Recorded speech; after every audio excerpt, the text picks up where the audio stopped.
అనేది prosecution investigative agency యొక్క prerogative అది.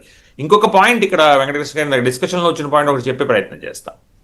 సెక్షన్ 57 ఆఫ్ ద సిఆర్పిసి కింద ఇందాక మనం డిస్కస్ చేసినట్టు 24 గంటలు అనేది ఔటర్ లిమిట్. ఈ లోపల కూడా మ్యాజిస్ట్రేట్ గారి ముందు ప్రవేశపెట్టచ్చు. అది అది ఐడియా ఉందండి. 24 గంటల్లోగా ఎప్పుడైనా ప్రవేశపెట్టచ్చు. కాదు, ఇక్కడ మనం 57ని 167ని ఈ రెండు సెక్షన్లని కలిపి చదవాలి. దాన్ని మనం ఇంగ్లీష్ లో ఇంటర్ప్లే అంటాం. Interplay between these two sections అని.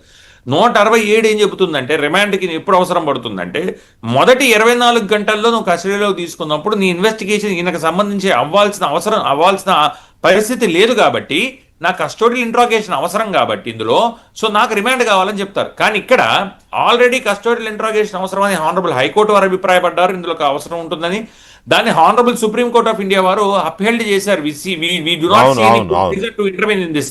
సో ఇందులో కస్టోడియల్ ఇంట్రాగేషన్ అవసరం కాబట్టి that is a very good ground for remanding the particular accused. Correct, మీరు అన్నది ఇప్పుడు చాలా వాలిడ్ పాయింటే అది. Let me also differ on one point. Anticipatory bail ని రిజెక్ట్ చేస్తున్నప్పుడు ఆ పాయింట్ వాడారు హైకోర్టు వారు ఏమని, కస్టోడియల్ ఇంట్రాగేషన్ అవసరం కాబట్టి ఇవ్వడం కుదరదు అని. సో ఆ గ్రౌండ్స్ లో రిమాండ్ మస్ట్ గా రిమాండ్ తప్పని పరిస్థితి ఉంటుందేమో చెబుతూ ఇంకొక పాయింట్ చెప్పే ప్రయత్నం చేస్తా. టెక్నికాలిటీలోకి వెళ్తా.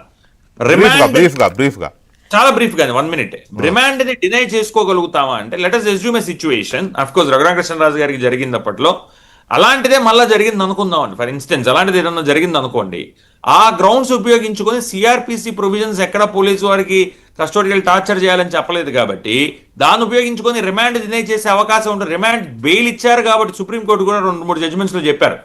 బెయిల్ హైకోర్టు డినై చేసింది, డిస్మిస్ చేసింది, సుప్రీంకోర్టు డిస్మిస్ చేసింది కాబట్టి రిమాండ్ మీరు డినై చేయడానికి లేదు. కాకపోతే ఈ విషయంలో అవకాశం లేదని చెప్తున్నాను నేను. ఈ విషయంలో కస్టోడియల్ ఇంట్రాగేషన్ అవసరం అన్నారు.